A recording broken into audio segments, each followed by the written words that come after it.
but it's been 100% success around the edge. Did I just say what I think I said?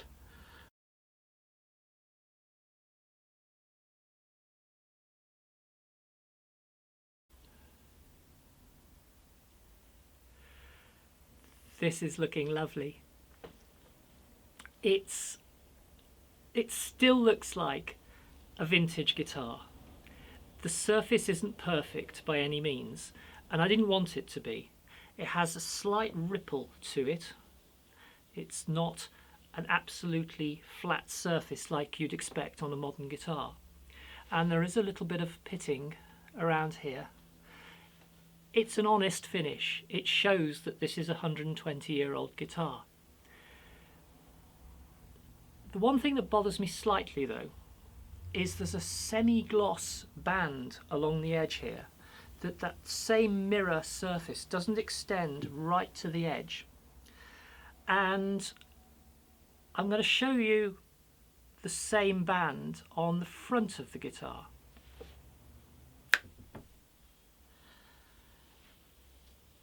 And here is that same band all the way along, relatively speaking, the same edge. Now, why is this? Well, there's a very simple reason. This was the orientation that I was doing the polish. I was holding the neck with my left hand and polishing with my right hand. And to get a nice polish finish, it does rely on a little bit of pressure from the pad. And I was mostly doing circular motion with the pad, and it's very easy to get a nice firm pressure on that edge when you're going round. Not so much on this edge. The pressure's all here and the pressure is coming off when you're on this edge. What I should have done was turned the guitar round and made sure that this edge here got the same treatment, or just stood the other side of the guitar. The problem of course is then that I can't hold the neck with my left hand, although a lot of the time I was using the neck vise. So there's a lesson learned. Be consistent. Don't bias your polishing in one direction. Otherwise you might get this happening.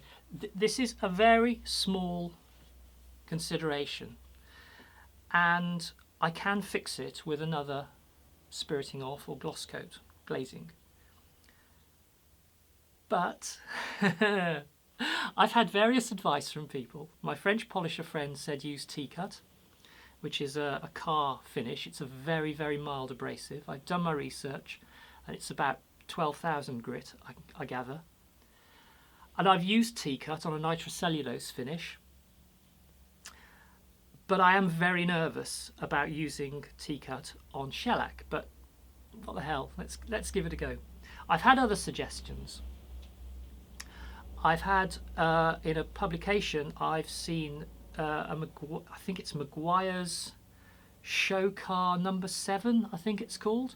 Now that isn't a polish, it's got waxes and fillers and stuff in it. And it's another car product that's intended to get cars up to showroom shine.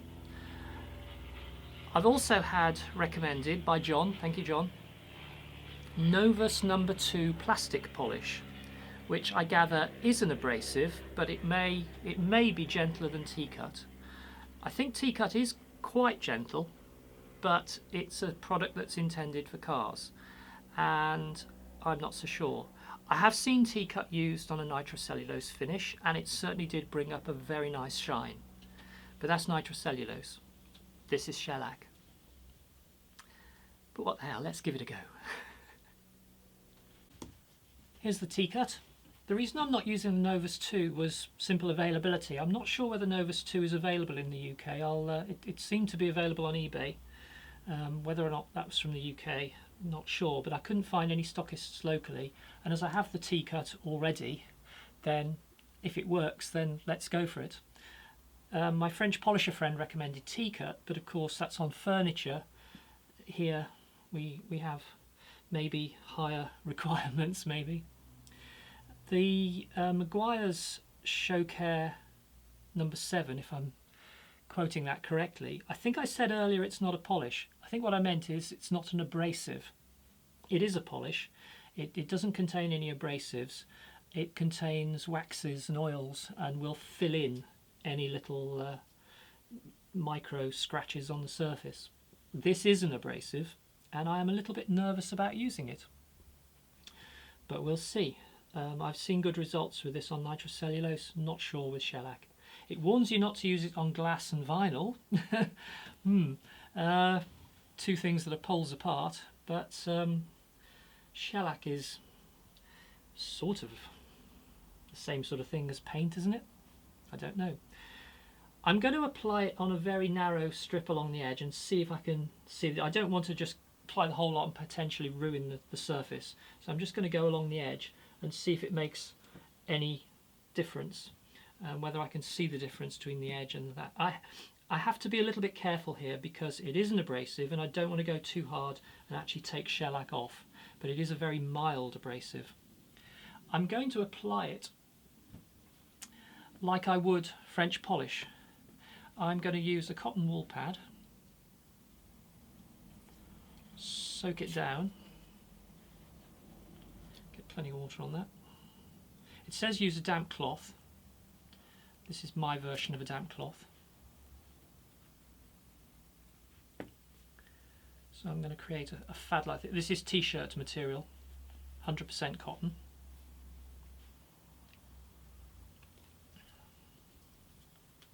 Can't help feeling I'm French polishing here. Right, that is a damp cloth. Now the problem is how much T-cut to use. I'd be slapping this all on if it was something other than a guitar, but we'll see. Ooh, I was hoping for a slightly finer nozzle than that. That's quite a lot.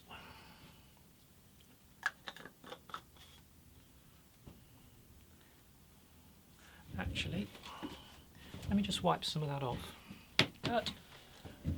Okay, so we've got a limited amount on the pad. Let's go for it. I'm going to try and follow the grain if I can.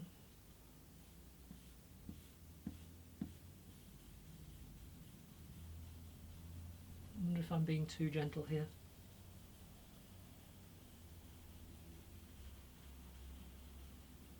Oh, it definitely smells like a car product. I've been 100% natural products so far.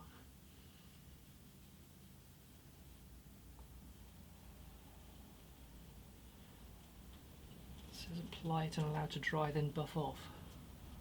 Well, I'm already doing the buffing. I wonder if that's too subtle.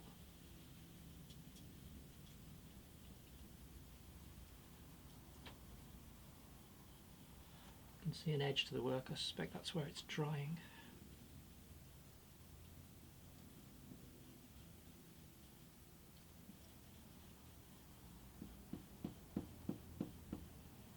Is that too subtle?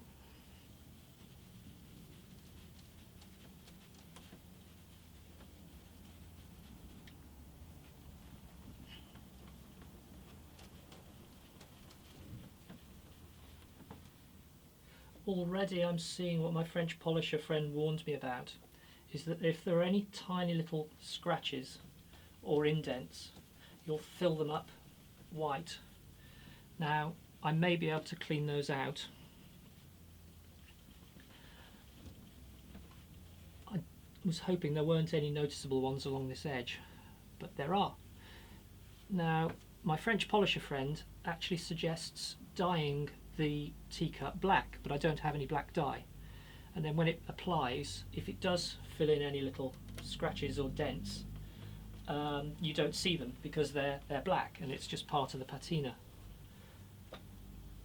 You know what? I think that has actually worked.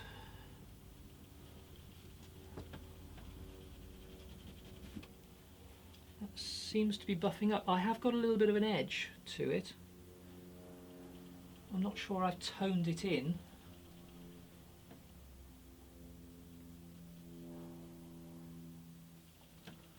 And what I could probably do, just to get rid of any excess out of there, is probably wipe it down with naphtha. Has that worked?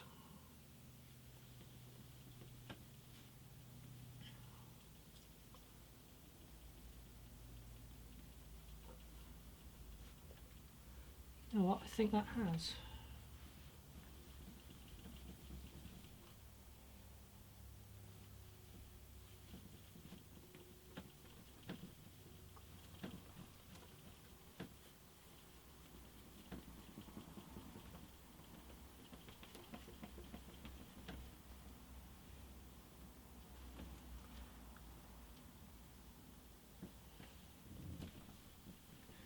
I think that's been a success. I'm seeing a very slight line here at the edge, but I don't know whether that is because that's where the polish of the teacup ends and the natural finish starts, or whether that edge is actually what the teacup has done to the natural finish. I think I'm just going to go over it again. Just see if I can tone that edge in.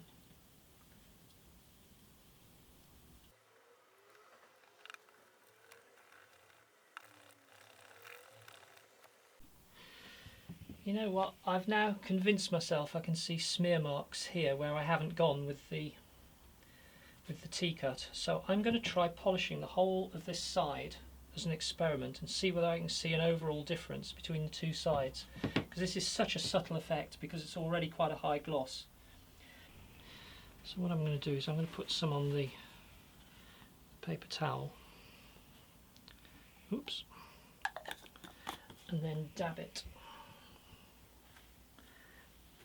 onto the pad, just so that I have a subtle amount. And here we go.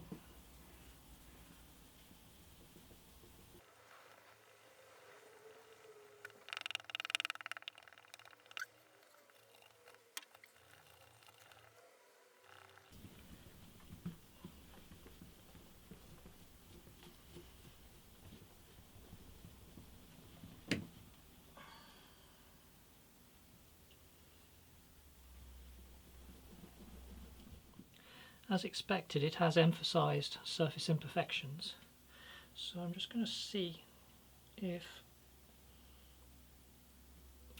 a liberal application of naphtha will, yeah, oh no, maybe not, that may have actually emphasised it further. Well, it's just made it whiter. Yeah, knew that wasn't a good idea. Okay, I'll have to think about that.